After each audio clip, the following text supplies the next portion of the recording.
ഇതെന്ത് ചാക്കിനകത്ത്? പൈസയാ സാറേ, 324,000 രൂപ. എണ്ണി തിട്ടപ്പെട്ട രസീതാണ്. ചില്ലറയാണ് കൊണ്ടുവന്നിരിക്കുന്നത്? അതെ സാർ. യുവർ ഓണർ, ഇത് ആരെണ്ണനാണ് 24,000 രൂപയുടെ ചില്ലറ? സാറേ ഞാൻ എണ്ണിയതാ. ഇവള് ജീവിതത്തിൽ എന്നോട് എണ്ണി കണക്ക് പറഞ്ഞവളാ. എണ്ണി എടുത്തോട്ടെ, അഥവാ കുറവുണ്ടെങ്കിൽ അത് കൊടുക്കാൻ ഞാൻ തയ്യാറാ. കാലപാടെ മനഃപൂർവ്വ സാറേ. എനിക്ക് വലിവിന്റെ അസുഖമുള്ളതാ. എനിക്ക് പാറ ചൂക്കാൻ പറ്റത്തില്ല. സാറ് കണ്ടതല്ലയോ ഇത് ഞാൻ തന്നെ തൂക്കിയെടുത്തോണ്ട് വരുന്നതിന്റെ പാട്. എനിക്ക് ജീവനാംശം നോട്ടായിട്ട് വേണം സാറേ. സാറേ ഇത് ഞാനോ എന്റെ അച്ഛനെ വീട്ടിൽ ഇരുന്ന് അച്ചടിച്ചുണ്ടാക്കിയല്ലേ പൈസ, സർക്കാർ ഉണ്ടാക്കിയതാ.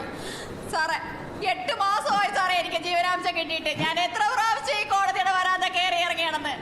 സാറേ 8 മാസമായിട്ട് ജീവനാംശം കൊടുത്തിട്ടില്ല എന്നുള്ളത് സത്യമാണ്, ഞാൻ സമ്മതിക്കുന്നു. പക്ഷെ 8 മാസമായി ഞാൻ ജീവിച്ചിരിക്കുന്നുണ്ടോ എന്ന് അന്വേഷിക്കട്ടെ സാറേ. വേണ്ട സാറേ, ഞാനും മക്കളും ജീവിച്ചിരിപ്പുണ്ടോ തിരക്കി ഒന്ന് ചോദിക്കും സാറേ. തൊഴിലുറപ്പിന് പോയിട്ടാ ഞാൻ എന്റെ പിള്ളേർക്ക് ആഹാരം കൊടുക്കുന്നത്. ഈ മക്കളെന്ന് പറഞ്ഞാൽ ഈ മക്കൾ വാഴ കൊലച്ചുണ്ടായതല്ലോ, എന്റെ മക്കളല്ലേ. ഹേയ്, വാക്കുകൾ സൂക്ഷിച്ചുപയോഗിക്കണം. നിങ്ങൾ വീട്ടിൽ സംസാരിക്കുന്ന ഭാഷ അല്ല കോടതിയിലല്ലേ. കോടതിക്ക് അതിൻ്റെതായ മാന്യതയും സഭ്യതയും ഉണ്ട്.